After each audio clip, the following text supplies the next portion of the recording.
Ronaldinho, daripada seorang pemain yang pernah bergelar jutawan kepada seorang pemain yang pernah mengisytiharkan diri sebagai seorang yang muflis. So kita nak tengok cerita dia macam mana dalam video kali ini.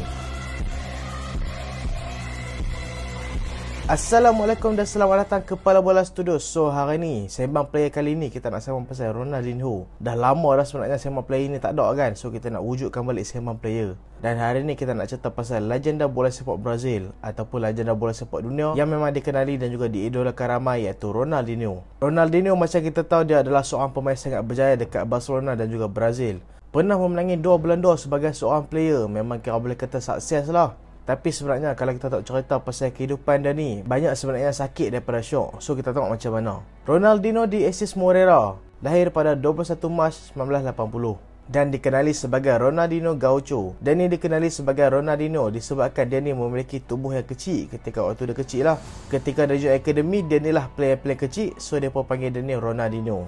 Dan kalau kita nak cerita sikit pasal kehidupan family dia ni bukanlah family yang senang. Tapi disebabkan bukan dia ni saja seorang player bola sepak, dia juga ada seorang abang dia, iaitu Roberto, juga seorang player bola sepak yang lagi tua daripada dia, yang pernah bermain bersama Grêmio. Abang dia ni boleh kata seorang player sangat berbakat juga sebenarnya. Disebabkan waktu first time dia sign kontrak bersama Grêmio, abang dia telah minta sebuah rumah mewah dan Grêmio telah mengabulkan permintaan tersebut dan berjaya mengubah sikitlah gaya hidup mereka ni. Disebabkan family Ronaldinho ni bukanlah senang sangat. Dan Ronaldinho ni pun dia memang mengidolakan abang dia, disebabkan abang dia memang hebat dalam bermain bola sepak. Dan dia telah memasang cita-cita suatu hari nanti dan nak jadi seorang player bola sepak. Dan aku boleh kata Ronaldinho ni memang dilahirkan dengan bakat bola sepak lah. Lahir-lahir memang reti main bola kot. Sebab Ronaldinho ni daripada kecil lagi memang hebat dalam menggelecek bola. Dan Roni ni memang suka main futsal. Dan itulah sebabnya kita tengok skill-skill dia dalam bola sepak, kebanyakannya macam skill futsal. Dan bila menyedari bakat dia ni, pasukan Grêmio telah mendatangkan Ronaldinho ni ke dalam akademi Jepang juga, sama macam Roberto. Dan sepanjang 1 tahun saja berada dekat akademi Grêmio, dan dia terus dipromotkan sebagai first team player dekat Grêmio. Dan ada satu benda juga, ketika Ronaldinho nak sebagai seorang player dekat Grêmio, abang dia tiba-tiba mengalami kecederaan besar. Kecederaan lutut lah yang boleh kata parah jugalah, yang merosakkan kerjaya dia. Selepas abang dia mengalami kecederaan parah tu, abang dia ni tak pernah dah perform macam selalu. So apa yang abang dia buat? Abang dia rasa macam dah tak lego dalam dunia bola sepak. Abang dia ni sayang sangat dekat Ronaldinho, disebabkan ayah dia pun telah meninggal waktu dia kecil. So Roberto ni lah telah mengambil peranan ayah kepada Ronaldinho. So disebabkan betapa sayangnya Roberto ni kepada Ronaldinho, dia pilih untuk berhenti sebagai pemain bola sepak. Dia pilih jadi ejen kepada Ronaldinho. Ronaldinho ni pun tak ambil masa lama pun untuk jadi seorang play star dekat Grêmio. Masuk-masuk terus jadi star lah boleh kata. Lebih kurang main 3 tahun dekat situ, dia terus berpindah ke Paris Saint-Germain. Tapi sebelum tu, kepindahan dia ke Paris Saint-Germain tu menimbulkan kemarahan jugalah dekat public Grêmio. Disebabkan apa? Disebabkan dia ni berpindah ke Paris Saint-Germain secara percuma. Dekat Brazil, kebiasaan mereka, kalau mereka nak habis kontrak, mereka ni akan disuruh untuk renew kontrak baru, untuk membuatkan kelab yang nak beli mereka tu kena bayar, bukan dapat free. Tapi Ronaldinho tak buat benda tu, dan kesepakatan sebenarnya dijalankan semusim awal sebelum tu. So ni boleh kata macam kesepakatan ilegal lah.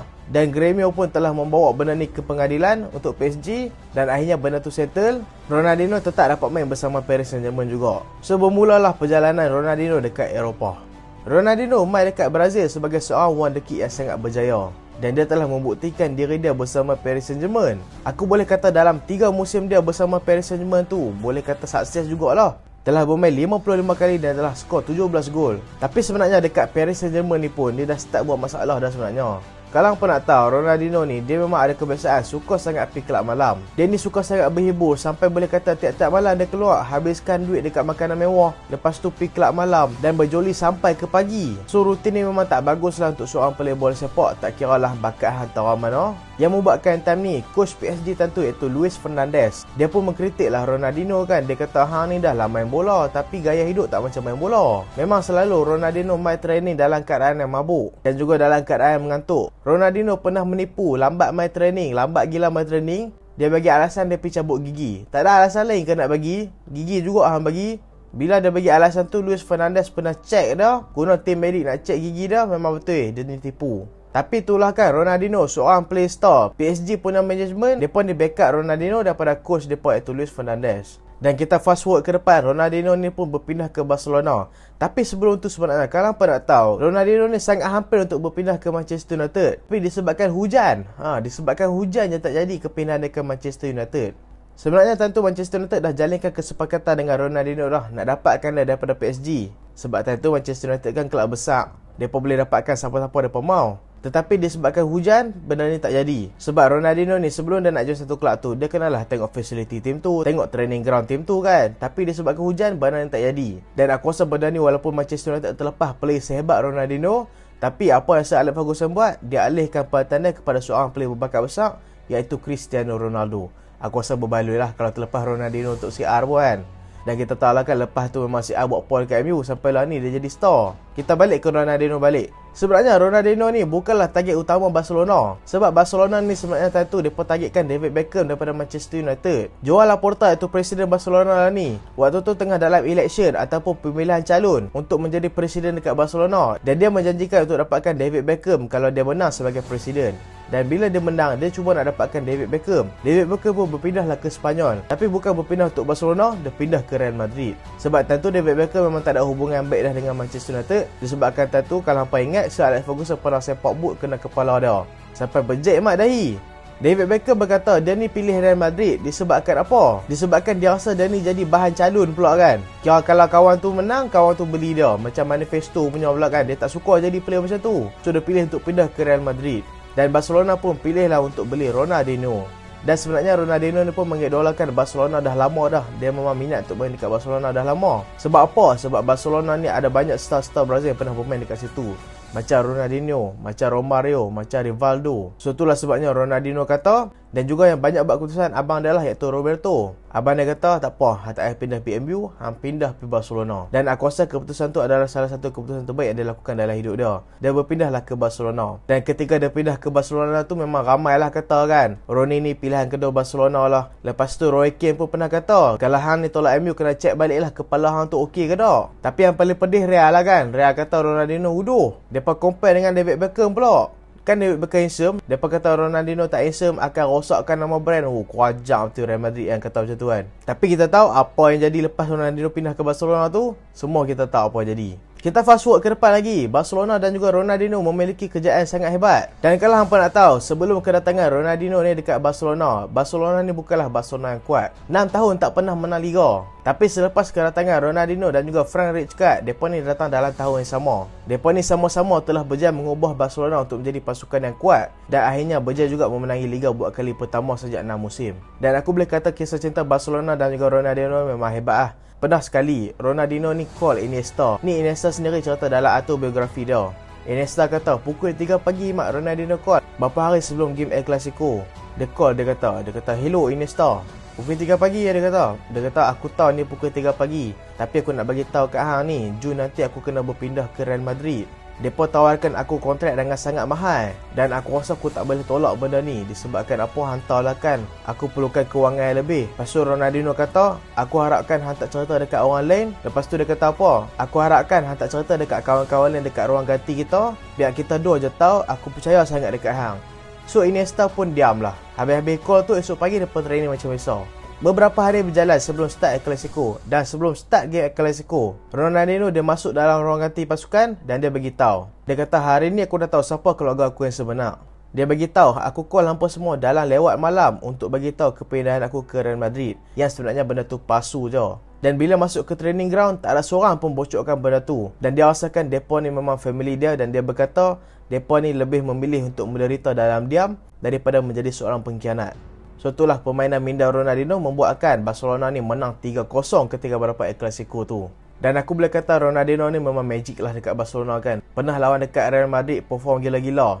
Hambailah debut El Clasico Sergio Ramos lawan dengan Ronaldinho. Tak rasa gila ke? Mungkin itulah yang menyebabkan Ronaldinho lah ni lawan dengan siapa-siapa pun dia rasa okey je kan. Sebab lawan dengan Ronaldinho. Ronaldinho punya perform lawan Real Madrid, sampai fan-fan Real Madrid pun sendiri tepuk tangan dekat dia. Memang mantap lah mat. Hambailah fan-fan rival tepuk tangan dekat hang. Ni bukan rival kecil, ni rival besar, Barcelona Real Madrid. Mereka memang kagum tengok permainan Ronaldinho. Dan kita fast forward ke depan lagi. Selepas akhirnya Frank Rijkaard tinggalkan Barcelona pada tahun 2008, Ronaldinho pun sebenarnya dia memilih untuk berpindah daripada Barcelona juga ke AC Milan. Tentu kita tahu lah Pep Guardiola ambil alih Barcelona. Dan sebenarnya Pep Guardiola ni tak minta pun Ronaldinho ni nak pindah. Tapi sebab apa? Sebab Ronaldinho sendiri pilih untuk berpindah. Walau macam mana pun, Rooney ni dah dibagi tahu dah yang dia ni tak ada dalam plan utama pasukan Pep Guardiola. So apa yang dia buat, dia kena caw lah sebenarnya. Macam biasalah kan, Pep kata tak mau lepas lah kali tak bagi main, macam tu lah. Dan salah satu sebab Barcelona jual Ronaldinho dan juga Deco keluar daripada Barcelona adalah untuk menyelamatkan Lionel Messi. Sebab Lionel Messi ni waktu ni masih lagi sangat muda, dan hubungan dia bersama Deco dan juga Ronaldinho memang rapat gila. Tapi mereka dua ni memberikan pengaruh yang buruk. So itulah sebabnya Barcelona sayang sangat Lionel Messi ni, takut dia terpengaruh dengan mereka jual 2 star mereka tu. Tapi benda ni pernah ditanya sendiri kepada Ronaldinho, betul ke hang bagi pengaruh buruk dekat Messi? Tapi Ronaldinho bagi tahu tak. Dia kata aku bagi pengaruh baik dekat dia, walaupun aku ni seorang player yang kurang baik, tapi aku tak pernah suruh dia buat benda-benda tak elok. Sebab apa? Sebab aku tahu dia ni akan jadi seorang player yang sangat hebat, lebih hebat daripada aku sendiri. Itulah Ronaldinho bagi tahu. Dan kita fast forward ke depan, selepas bermain bersama AC Milan, dia pun perform juga bersama AC Milan, tapi kurang perform dan makin lama dah makin tak dapat main disebabkan time tu jurulatih Carlo Ancelotti dekat AC Milan tak suka dengan gaya hidup dia. Sama jugalah dengan Barcelona sebenarnya. Dan lepas tu sebenarnya Ronaldinho berpindah randah lah ke kelab Brazil iaitu Flamengo. Pernah bermain dekat Mexico Sat Querétaro dan juga kembali ke Brazil iaitu Fluminense. Main sat dekat Brazil, lepas tu dia umumkan persaraan selepas tak ada kelab. Dan itulah kejayaan Ronaldinho bersama kelab. Bersama negara pula, dia adalah salah satu daripada pasukan yang memenangi Piala Dunia 2002. Walaupun menang Piala Dunia 2002, pada Piala Dunia 2006 dia ni menjadi salah satu bahan kritikan. Sebab apa? Waktu tu dia memang kurang perform gila. Hanya buat satu assist saja dalam group stage. Lepas tu waktu dia pahlawan dengan Francis, dia kalah Piala Dunia 2006 tu. Dah lah kalah. Lepas tu kantoi pula Ronaldinho ni dengan Adriano pi berparti pula sampai lewat pagi. So itulah menimbulkan kemarahan fan-fan Brazil lah. Mereka rasa dikhianati lah. Dah lah mereka ni dimalukan oleh Francis. Lepas tu player-player Brazil tak ambil tanggungjawab pula dengan kekalahan tu. Sampai ada statue Ronaldinho dekat Brazil ni dirosakkan oleh beberapa fan dekat situ yang marah. Dan kalau kita nak cerita sikit pasal keburukan gaya hidup Ronaldinho ni, memang macam-macam lah. Dia ni memang suka pergi kelab malam. Level dia suka pergi kelab malam ni memang tiap-tiap malam lah. Tak kira lah esok tu final UCL ke, tak kira lah esok tu El Clasico ke, dia tetap akan pergi kelab malam juga. Dia ni selalu memulakan malam dengan makan-makan mewah dengan kawan-kawan dia, yang mana dia sendirilah belanja. Lepas tu mereka akan berparti sampai ke pagi, yang membuatkan gaya hidup tu takkan sesuai lah dengan pemain-pemain bola sepak. Dan Alexander Pato, iaitu striker AC Milan tu, waktu tu dia tengah perform. Ramai mengatakan salah satu sebab dia tak perform adalah disebabkan pengaruh buruk Ronaldinho yang diberikan kepada dia. Dan Ronaldinho ni sebenarnya banyak gila cetuskan masalah. Satu pasal high training, satu lagi masalah dekat luar pula. Dia ni pernah kahwin 2 perempuan dekat Brazil. Dekat Brazil kalau hampa nak tahu satu peraturan yang bagi aku agak pelik lah.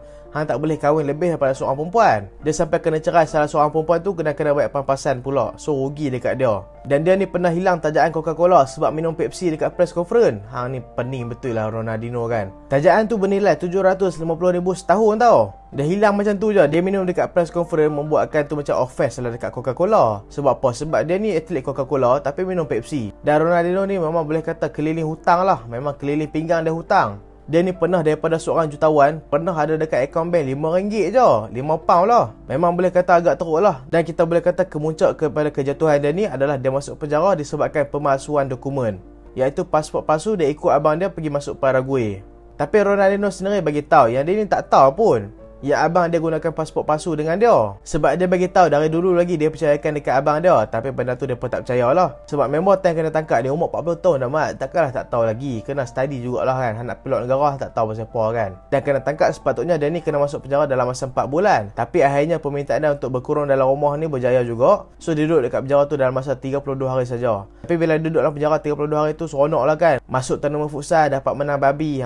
Kita tak boleh makan babi, dia pun makan babi. Macam-macam lah. Tapi selepas dia keluar daripada penjara tu, kehidupan dia boleh kata sukses balik lah. Dapat banyak penajaan dan juga jadi duta kepada Atletico Mineiro. Dan selepas tu kehidupan dia beransur pulih balik. Dan hampa cuba bayangkan Ronaldinho ni sebagai seorang player, kalau betul-betul dia fokus dekat career dia disiplin dalam training dia, hampa rasa sehebat apa yang dia akan boleh jadi. Tak ramai lalok-lalok dan berharap dekat bakat saja pun dapat 2 belanda. Kalau dia disiplin, kemungkinan lah dia ni akan jadi seorang player yang salah satu paling hebat dekat dunia. Memang hebat mak Ronaldinho ni. Kalau kita tengok dia main memang akan tersenyum lah. Memang kita boleh kata salah satu the greatest of all time. Tapi disebabkan masalah disiplin yang dia sendiri buat, dia tak dapat capai apa yang dia patut capai sebenarnya. So itulah video kali ni, cerita pasal Ronaldinho sikit. Dan terima kasih sebab tonton sampai habis. Jangan lupa like, jangan lupa share, jangan lupa subscribe. Aku Solehan. Assalamualaikum.